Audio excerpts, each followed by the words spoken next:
João 19. Então Pilatos mandou açoitar Jesus. Os soldados teceram uma coroa de espinho e a puseram na cabeça dele. Vestiram-no com uma capa de púrpura.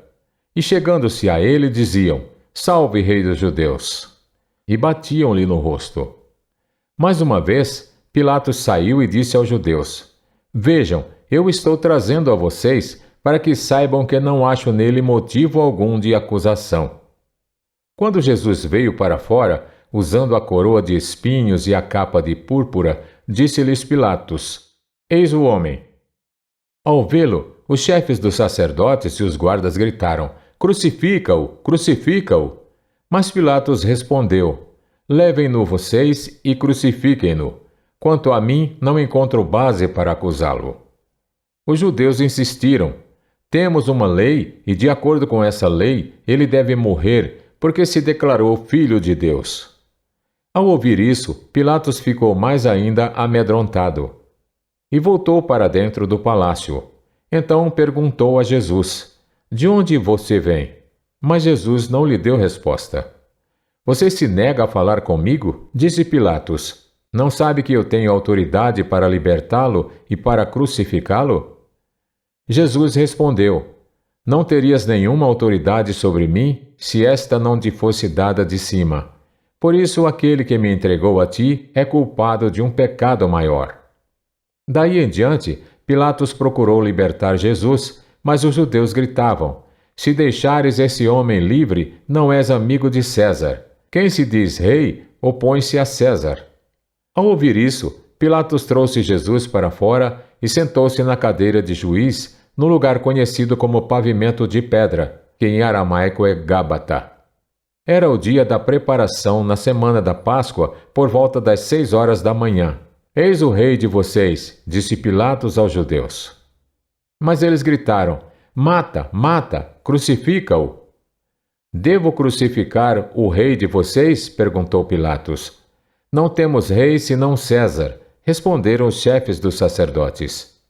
Finalmente, Pilatos o entregou a eles para ser crucificado. Então os soldados encarregaram-se de Jesus.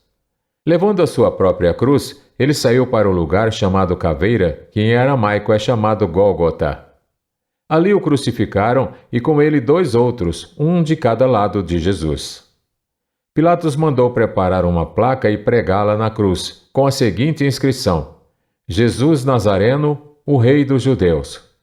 Muitos dos judeus leram a placa, pois o lugar em que Jesus foi crucificado ficava próximo da cidade, e a placa estava escrita em aramaico, latim e grego.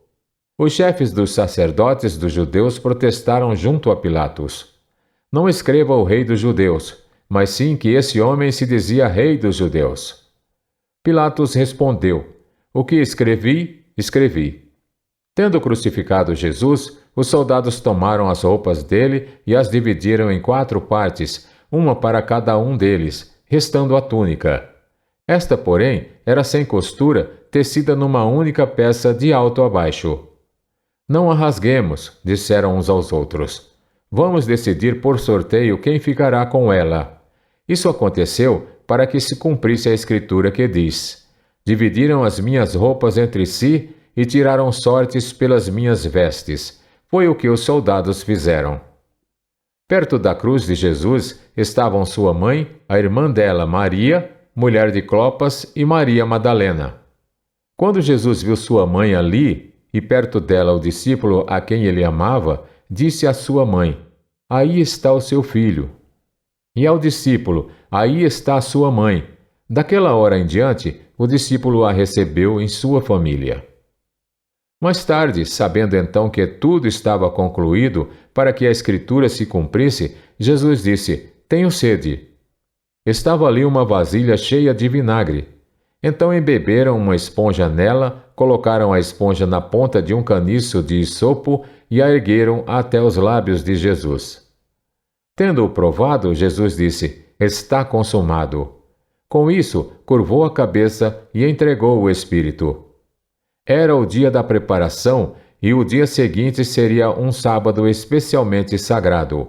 Como não queriam que os corpos permanecessem na cruz durante o sábado, os judeus pediram a Pilatos que mandasse quebrar as pernas dos crucificados e retirar os corpos.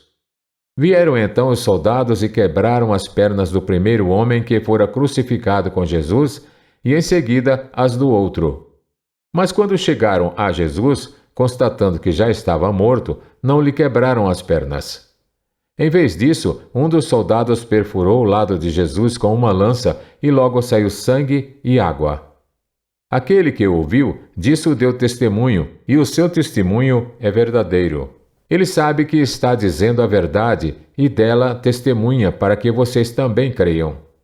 Estas coisas aconteceram para que se cumprisse a Escritura: nenhum dos seus ossos será quebrado.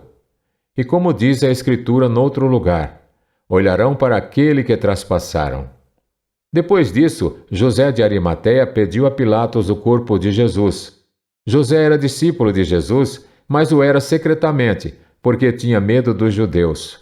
Com a permissão de Pilatos, veio e levou embora o corpo. Ele estava acompanhado de Nicodemos, aquele que antes tinha visitado Jesus à noite. Nicodemos levou cerca de 34 quilos de uma mistura de mirra e aloés. Tomando o corpo de Jesus, os dois o envolveram em faixas de linho, como as especiarias, de acordo com os costumes judaicos de sepultamento. No lugar onde Jesus foi crucificado havia um jardim, e no jardim um sepulcro novo, onde ninguém jamais fora colocado. Por ser o dia da preparação dos judeus, e visto que o sepulcro ficava perto, colocaram Jesus ali.